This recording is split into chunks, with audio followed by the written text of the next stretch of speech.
Bonjour à tous, dans cette vidéo je vais vous présenter une réplique de chez Tokyo Marui, c'est le Desert Warrior 4.3, c'est une réplique que vous pourrez trouver sur le site Boutique Airsoft Guns au tarif de 179,90 €. Et n'oubliez pas que si vous avez des achats à faire sur ce site, en utilisant le code JEROME5, vous pourrez bénéficier de 5% de réduction sur votre commande.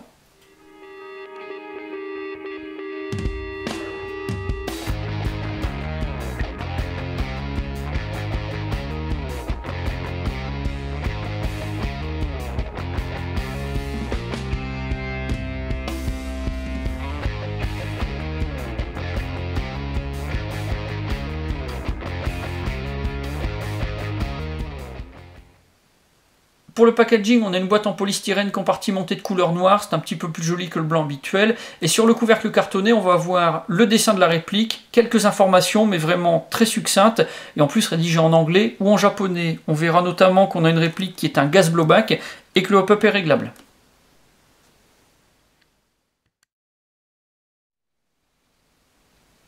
En ouvrant la boîte, on va découvrir le pack qui est assez bien présenté. En premier lieu, on va trouver de la documentation. On aura en dessous la réplique, bien sûr, avec son chargeur. Et c'est fourni avec une tige de nettoyage des bourrages et puis également un bouchon de canon. On a deux petits encarts de décoration. Ici, on a un compartiment qui est vide en dessous. Par contre, en dessous de cet encart, on va trouver des cales pour le chargeur et puis également un échantillon de billes.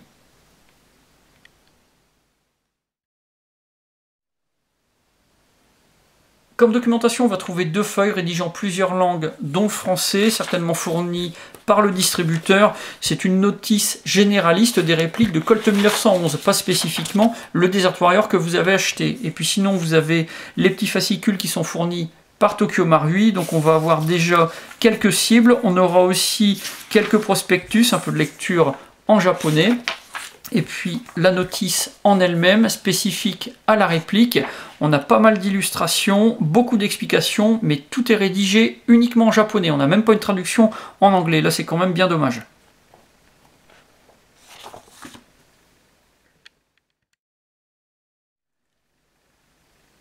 Cette réplique, c'est un modèle gas blowback qui est fabriqué par Tokyo Marui, qu'on ne présente plus. On a une puissance annoncée de 1 joule, ce qui donne une vitesse de 240 fps à des billes de 0,20 g. Elle est constituée principalement de polymère pour la carcasse et la culasse. On a également les plaquettes qui sont en polymère, mais on a tous les contrôles qui sont fabriqués en métal. Alors on a un poids de 814 g pour la réplique avec son chargeur complètement vide, et pour la longueur, on est à 204 mm.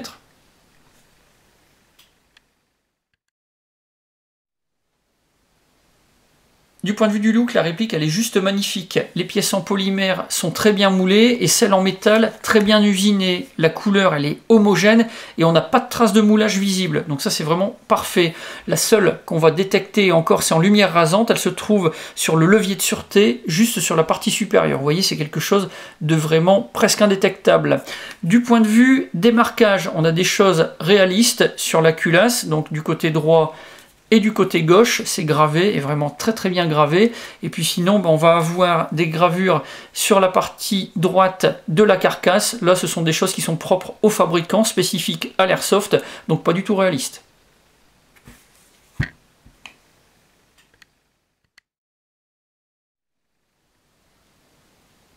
Pour les manipulations, ce Desert Warrior il fonctionne exactement comme toutes les répliques de Colt 1911 modernes. On a le bouton de verrouillage du chargeur qui se trouve sur le côté gauche et juste au-dessus de lui, le levier d'arrêtoir de culasse. Quand on tire la dernière bille du chargeur, c'est ce levier qui va bloquer la culasse vers l'arrière. Pour la ramener vers l'avant, on va simplement l'enfoncer. On a un système de sûreté qui est ambidextre. On a un levier qui est manipulable des deux côtés de la réplique. Donc ça, c'est assez intéressant. C'est manipulable uniquement si le marteau se trouve à l'armée, ça va bloquer la culasse et puis également les systèmes de détente. À l'arrière, on va avoir un levier de sécurité qui est fonctionnel aussi. S'il n'est pas enfoncé, on ne pourra pas tirer. Donc ça va simplement bloquer le système de détente.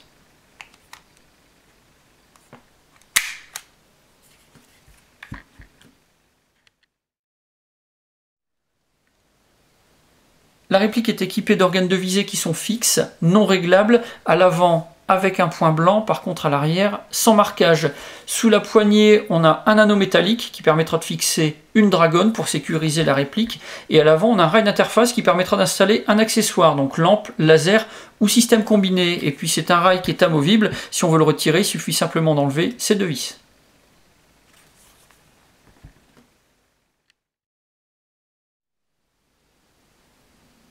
Le hop-up de cette réplique est réglable. Pour ça, on va devoir séparer la culasse de la carcasse. Pour ce faire, il va falloir retirer l'arrêtoire de culasse et faire glisser la culasse vers l'avant. Là, on va accéder à l'interne. Et pour ajuster le hop-up, il suffira simplement de faire tourner la petite roue dentée qui se trouve juste ici, dans un sens ou dans l'autre.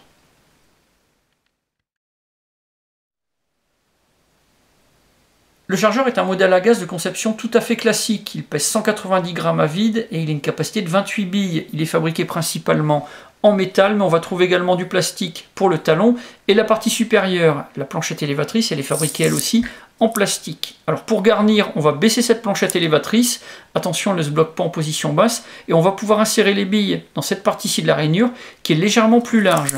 Au talon, vous allez avoir la valve d'alimentation, c'est là que vous allez insérer votre bonbonne pour remplir en gaz. Et juste à l'arrière, dans la position supérieure, on a également une valve, c'est celle qui empêche le gaz de sortir et puis sur laquelle vient frapper le percuteur à chaque fois que vous pressez la détente.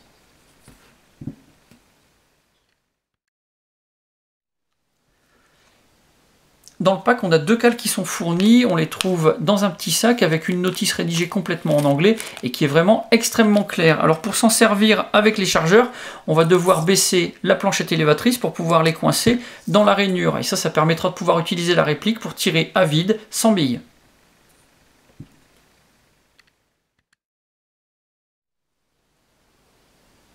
Voilà un test que j'ai réalisé avec des billes de 0,20 g et du gaz Extreme Blowback par une température de 20 degrés.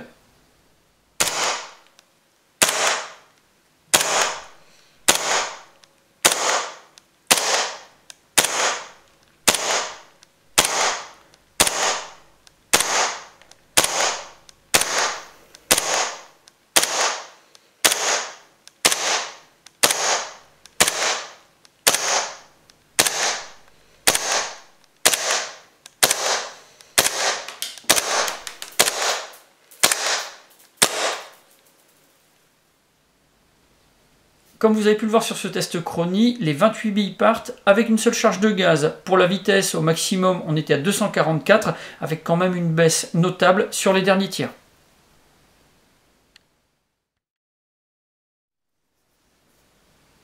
Pour cette réplique, j'ai un avis qui est vraiment très positif. Le Desert Warrior de chez Tokyo Marui, c'est une réplique qui a déjà bien fait ses preuves sur les terrains. On a des performances en sortie de boîte qui sont juste excellentes, une très bonne portée, et puis une vitesse pour les billes qui est vraiment très basse, 244 fps, ce qui permet de pouvoir l'utiliser vraiment très simplement, même sur des parties CQB où on a des distances d'engagement qui sont vraiment très réduites.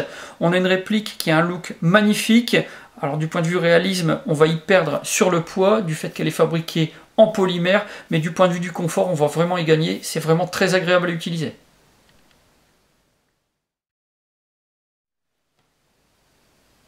Voilà pour la présentation de cette réplique. Si vous avez des questions, bien c'est comme d'habitude, vous avez la partie commentaires et la boîte de réception. Puis dans la description de la vidéo, je vous mets plusieurs liens, ceux du site Boutique Airsoft Guns et de sa page Facebook, et puis également la fiche descriptive de cette réplique. J'en ai maintenant terminé avec le Desert Warrior 4.3 de chez Tokyo Marui, et je vous dis à bientôt pour d'autres vidéos.